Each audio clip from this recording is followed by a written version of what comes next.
Hey, it's Ben from NYTOP. Today I'm going to be showing you how to install our new front bull bar for the GX550. So while we currently offer our front hybrid bumper for the GX550, that's kind of designed for more hardcore off-road usage. Our bull bar is going to be designed more for urban activities and as just general protection for the whole front end of the vehicle. So our first step is going to be removing the front fascia right here. So after you pop the hood, the first thing we want to do is remove all of these plastic pins in here. These are super easy. All you got to do is push down in the center and then lift them up. You can get a little pry tool and just pop them out. Really easy like that. You'll be looking for 12 of these push pins in total. We've also made this diagram to show where all of them are.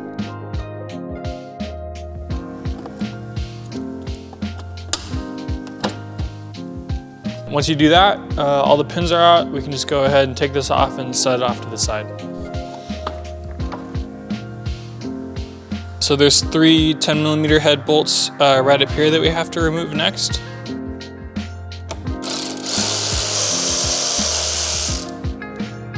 So if you have the triangular air dam down here, you're also going to have to remove that. That just has a few push pins as well. And then once you have that off, you're going to remove these 3 bolts here. These are all 10mm heads. That way we can get this whole front fascia off.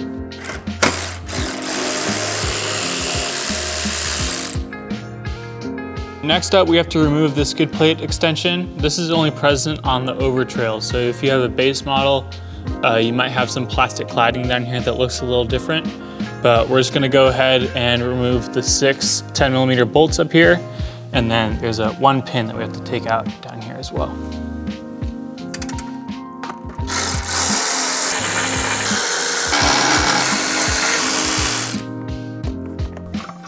Once those are all out, you'll just have to pull this one push pin out at the back and the plate should pop right off.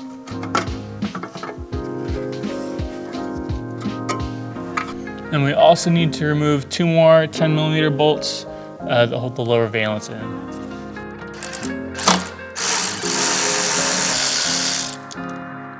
We're going to remove 5 push pins on each side that hold the front wheel well in. If you use a flathead screwdriver or some sort of pry tool, they should come out pretty easily.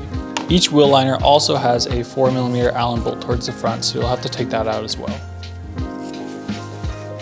So the best way to get these flares off is we're going to peel back the liner, and then we're going to release the 2 tabs that are holding the flare into the front fascia.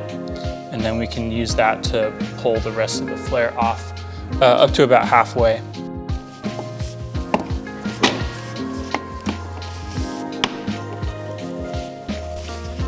Those are the 2 pins released right there. And then we're gonna move our hands up a bit here and pull outwards. That should be enough. This is the harness on the passenger side that you need to disconnect. This is the harness on the driver's side that you need to disconnect. This just has a little tab that's textured that you push down, and that'll allow you to pull this out. So before you remove the bumper, we want to make sure we clamp down this hose. We have some little vice grip here, which is some tape to prevent it from marring the hose. And then this just has a quick disconnect function that we'll show you over here. We have this guy right here, this little O-ring. We're just gonna push this lever back like that, and then that's gonna release the hose for you. Right here is the last pin that we need to take out in order to get the front fascia off.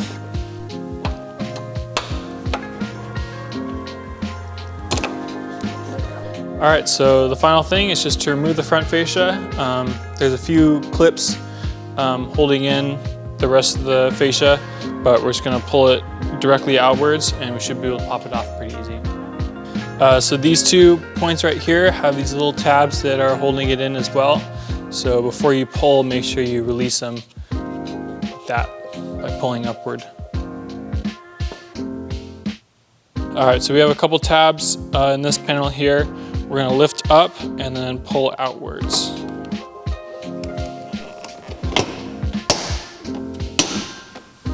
That's one side out.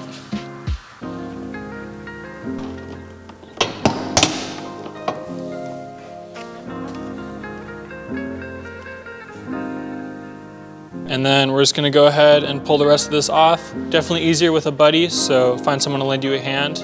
That way you don't risk dropping anything like that.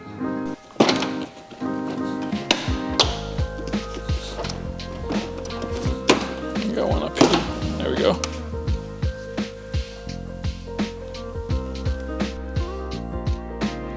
With our front fascia off, we are going to remove this plastic cover off of our crash bar. It just has one clip that you have to pop off with the screwdriver, and then you can give it a small push and it'll fall right off. Now we are ready to install the bull bar.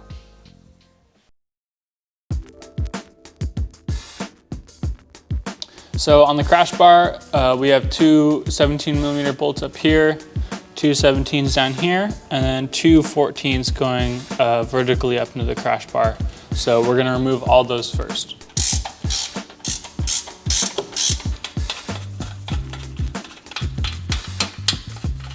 So after you remove the 4 lower bolts down here, the crash bar is gonna sag. Don't worry about that. There's plenty of other mounting points that are holding it up.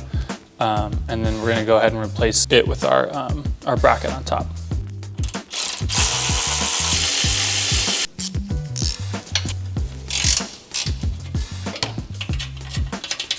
We're gonna go ahead and take our bracket for the bull bar, and then we're gonna line that up to those 6 bolts that we just removed. And then we just wanna get everything in loosely at first, and then we'll tighten them up after.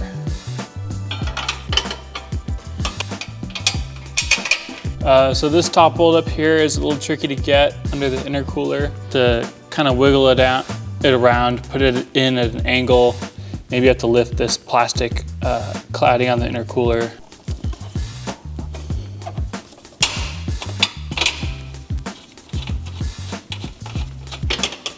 All right, now once all your bolts are in loosely, we want to go ahead and tighten up the top 2 first. That's going to lift the crash bar back up into its desired position. That way we make sure everything kind of stays level. We also want to apply force to this top bracket up here. Make sure everything's pushed back, flush up to the bracket down here, and then these are pushed all the way back up here as well.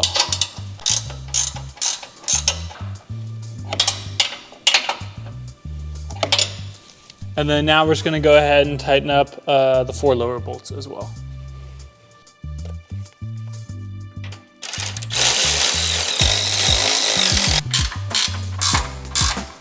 And then while you're tightening, make sure you're alternating bolts. That way things don't end up lopsided or uneven. And then once you're done with that, you can go ahead and torque it down to the recommended settings. We are going to torque those 4 M12 bolts down to 48 foot-pounds. Don't worry too much about getting those top bolts torqued because there isn't enough clearance. So just try to hit it with an open wrench as best you can. For those 2 smaller M10s, they'll only need to be torqued down to 25 foot-pounds. All right, once you have these brackets on, we're gonna go ahead and bring the OEM bumper back around and just make sure that they look like they're sitting level. If they're not, you can go ahead and loosen the top bolts and adjust them to change the level of the brackets. We're going to put this front fascia back on and pop all those clips back in. Then we're going to lift this bull bar onto those brackets. Just make sure to line up both the top and bottom sections of the bracket with their respective holes on the bull bar.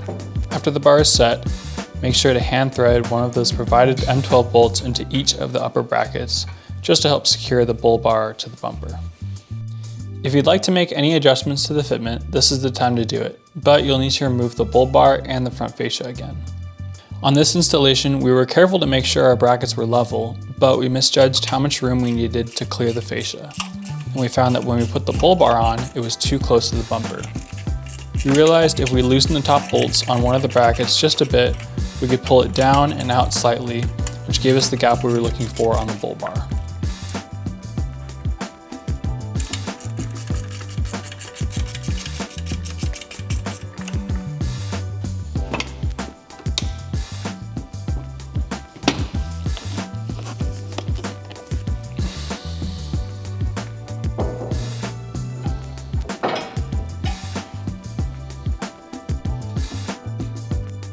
Now with the bull bar where we want it, it's time to reinstall the front fascia of the vehicle.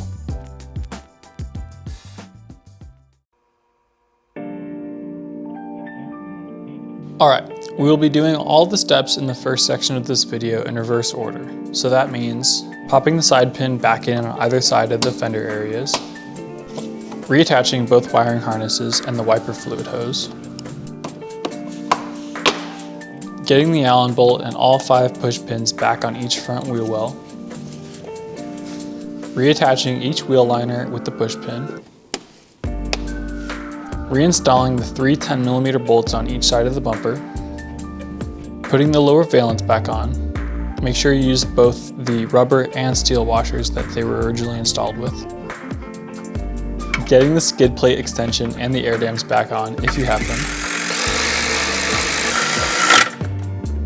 reinstalling those 3 10mm bolts under the hood, which helps secure the fascia, and lastly, pushing all 12 push pins back into place on the upper radiator shroud. And for these guys, to reinstall them, you're going to push them back out from underneath, like that, so the head pops back up.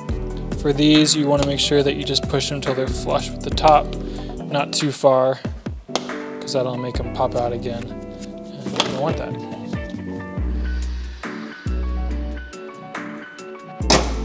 With everything finally back into place, let's go finish up with the bull bar.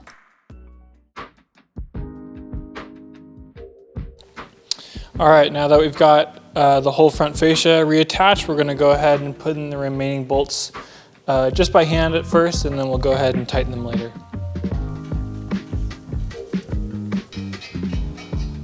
When you're inserting these bolts from below, if you just try to put them in, normally they're a little too short to reach in there. So you want to put a nut in the socket first and then put your bolts in. And that'll give it some more reach on the threads there.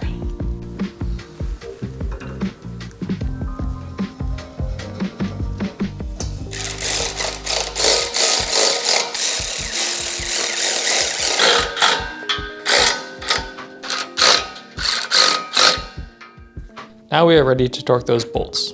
This time the M12s are going to be torqued to 36 foot-pounds.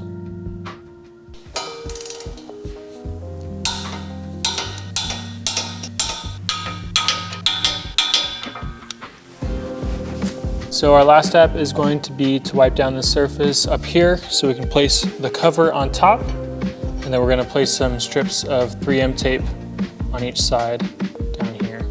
First we're just going to wipe it down with some alcohol, get it nice and clean. Same with this guy.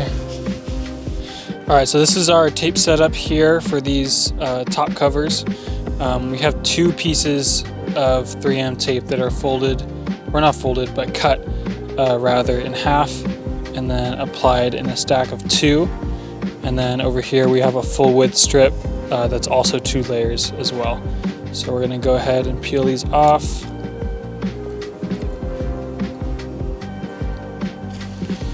And then we have the larger strip is facing inwards. And that's gonna create a nice seal around the front edge of that piece. And then the other side's gonna be mirrored. We're gonna have the larger strip facing inwards again.